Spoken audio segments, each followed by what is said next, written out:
Hi எல்லாரும் எப்படி இருக்கீங்க? Welcome to our channel shades of Priya ராகுல்.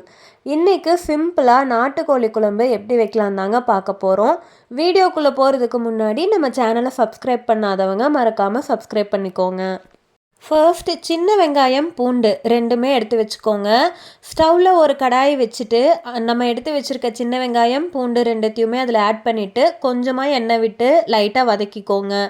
அதுக்கப்புறமா கூடவே கறிவேப்பிலை தக்காளி ரெண்டுமே சேர்த்துட்டு நல்லா வதக்கிக்கோங்க. இப்போது நம்ம ஆட் பண்ணியிருக்க இன்க்ரீடியன்ட்ஸ் எல்லாமே நல்லா வதங்கி வந்ததுக்கு அப்புறமா அது கூட கரம் மசாலா ஆட் பண்ணிக்கோங்க. கொஞ்சமாக மஞ்சள் தூள், சீரகம், மல்லி, மிளகு இது எல்லாத்தையுமே அது கூட சேர்த்துட்டு நல்லா மிக்ஸ் பண்ணி விட்டுக்கோங்க. சீரகம், மல்லி, மிளகு இது எல்லாமே நீங்கள் பவுடராக ஆட் பண்ணுறதுனா கூட பண்ணிக்கலாங்க. கடைசியாக தேங்காய் துருவல் சேர்த்துட்டு நல்லா மிக்ஸ் பண்ணி விட்டுக்கோங்க. நல்லா ஹீட் ஆனதுக்கப்புறமா ஸ்டவ் ஆஃப் பண்ணிவிடுங்க.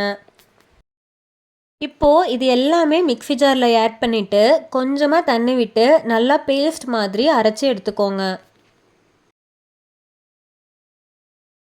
ஒரு குக்கர் எடுத்துட்டு அதில் கட் பண்ணி வச்சுருக்க நாட்டுக்கோழியை ஆட் பண்ணிக்கோங்க. அது கூடவே நம்ம ஆல்ரெடி அரைச்சி வச்சுருக்க பேஸ்ட்டையும் சேர்த்துக்கோங்க. நீங்கள் அரைச்சி வச்சுருக்க பேஸ்ட் ரொம்ப திக்காக இருந்துச்சுன்னா வேணும்னா கொஞ்சமாக தண்ணி ஆட் பண்ணிவிட்டு அது கூடவே உப்பு சேர்த்துட்டு குக்கரை க்ளோஸ் பண்ணி வச்சுடுங்க. ஸ்டவ்வில் ஒரு கடாய் வச்சு கொஞ்சமாக எண்ணெய் விட்டுக்கோங்க. எண்ணெய் நல்லா காஞ்சி வந்ததுக்கப்புறமா கடுகு, கறிவேப்பிலை, வெங்காயம், தக்காளி, பூண்டு, மிளகாய் இது எல்லாத்தையுமே அது கூட சேர்த்துட்டு நல்லா வதக்கி விட்டுக்கோங்க.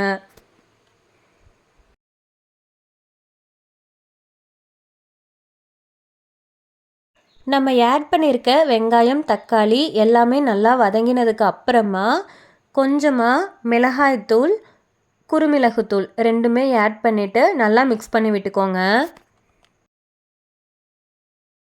இப்போது நம்ம குக்கரில் போட்டு வச்சுருக்க சிக்கன் நல்லா வெந்ததுக்கு அப்புறமா அதை எடுத்து நம்ம இப்போது வதக்கி வச்சுருக்க வெங்காயம் தக்காளி கூட ஆட் பண்ணிக்கலாங்க. அவ்வளோதாங்க. நல்லா கொதிச்சு வரும்போது ஸ்டவ் ஆஃப் பண்ணிடுங்க.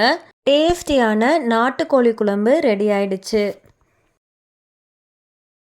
இதே மாதிரி நிறைய வீடியோஸ் பார்க்குறதுக்கு நம்ம சேனலை மறக்காமல் சப்ஸ்கிரைப் பண்ணிக்கோங்க. தேங்க்யூ.